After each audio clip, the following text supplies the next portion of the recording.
Hello and welcome to my first book review, and happy Mother's Day to all the moms. Really wished I made this book review before Mother's Day because I think this is a great gift for a mother.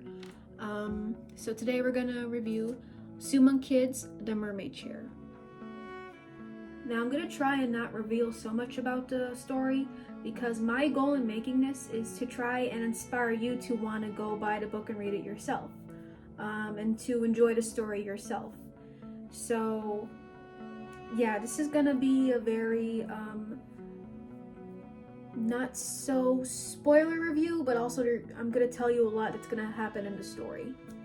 So the story is set in the 1980s, and we're introduced to a character named Jessie, who I believe is in her mid-40s, living in Atlanta.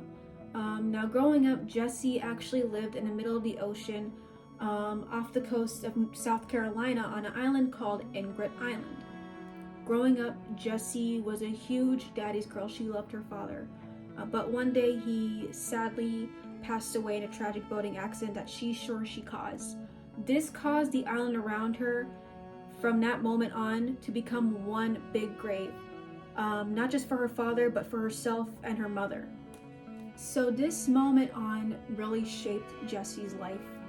And soon after, she discovers art, and she has determination to get off the island and find a life for herself and an art career.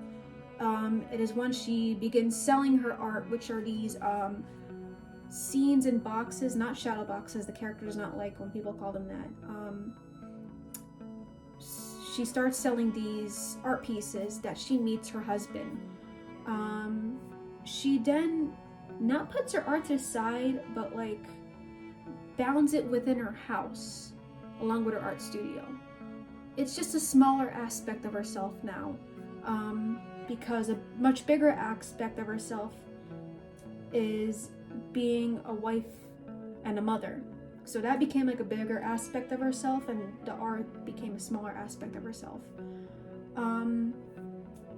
So she then gets married, she has a daughter, and her daughter then reaches college years, and then she enters a mute chapter in her life. And Jessie suddenly gets a phone call in the middle of the night, and it's one of the islanders, which is Jessie's mother's friend, trying to contact Jessie because Jessie's mother had gone into an incident that she inflicted upon herself, and they need Jessie to go back to the island to take care of her mother. So when Jessie goes back to the island, it's one big grave. Herself, her parents, the island, and she basically, throughout the story, it's a journey of unearthing all these graves and going through them in this wonderful journey. Then we meet Whit, or Brother Thomas. Whit was an attorney for environmental groups, and he had a wife and they had a child coming along the way, but sadly one day his wife passed away and he never got to meet his child. And upon that grieving, Whit just left it all behind in search of God, and he goes to Ingrid Island and finds the Montserrat. I think that's how you say it. I'm pretty sure I'm saying it wrong. So he goes to this Montserrat in search of God's existence, and upon going there, he meets all these monks, and they're very old, and they all have their own unique personalities, whether they're silly and lovable or overbearing yet still caring. And he's the youngest out of all these monks, so they make him the Rookery monk. And basically what that is I don't know exactly how to explain it, but essentially what it is, some kind of environmental company or something needs their help of keeping track of all of the animals in like the wilderness to make sure that they're well populated and all that, and the older monks can't do that. They're too old to like go through all that wilderness and check out all the animals. So they basically put Brother Thomas to do that job, or Whit, to basically keep track of all the animals. And it is in the wilderness of the island that Whit finds God's vastness, his eternal vastness, in the smallest parts of nature and life, and I thought that was really cool. I gotta say, I'm Christian, and I thought that was like a really interesting insight, and I've been, taking that on now with my own Christian personality. I think it's cool. Upon working in the workery and working at the monsterary, Whit grows to love the monsterary and the island and its peace, and now he's at the years where he has to make the decision, the vow, if he wants to stay at the monsterary in God's love and peace and on this island and this monsterary that he grown to love, or if he wants to try to go back into the world and live life again. It is then when these two characters meet.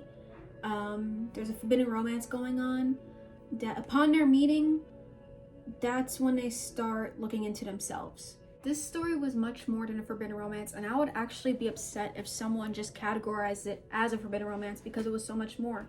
This is a story of self-discovery, self-acceptance, love, guilt, sacrifice, endurance, discovery of truth, going for what you want, love, and need. Not just with Jessie and Whit, we also see this with Jessie's mother, because she's also on a journey of self-acceptance and guilt and sacrifice, things of that nature. So I give this story 5 stars, not just for the story itself and its complex characters, but also because as you're reading it, you can tell how talented Soo-man Kid actually is, because as you're reading it, you can tell she had great control of her complex characters, and she delivered beautifully the value she wanted the readers to grasp through her words. It was amazing. I would even argue a lot of authors would take a story of forbidden romance and they would snowball it into something so extreme, so daring, so chaotic. Soo-man Kid did not do that with these two characters.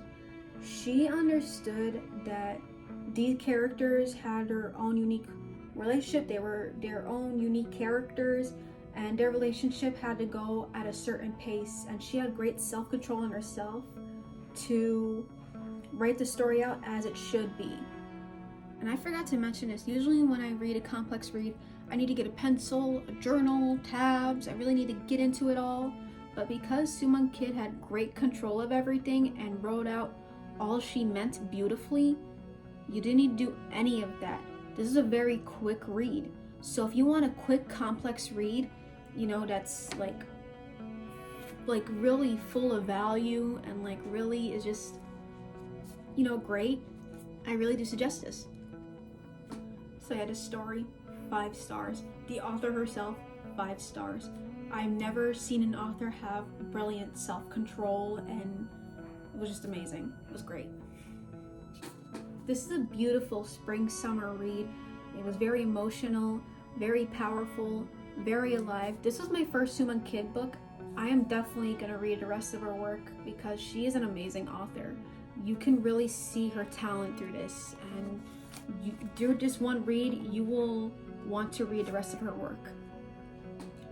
Thank you all so much for watching. I hope you guys hit your goals, whatever they may be. And I hope you guys have a great week.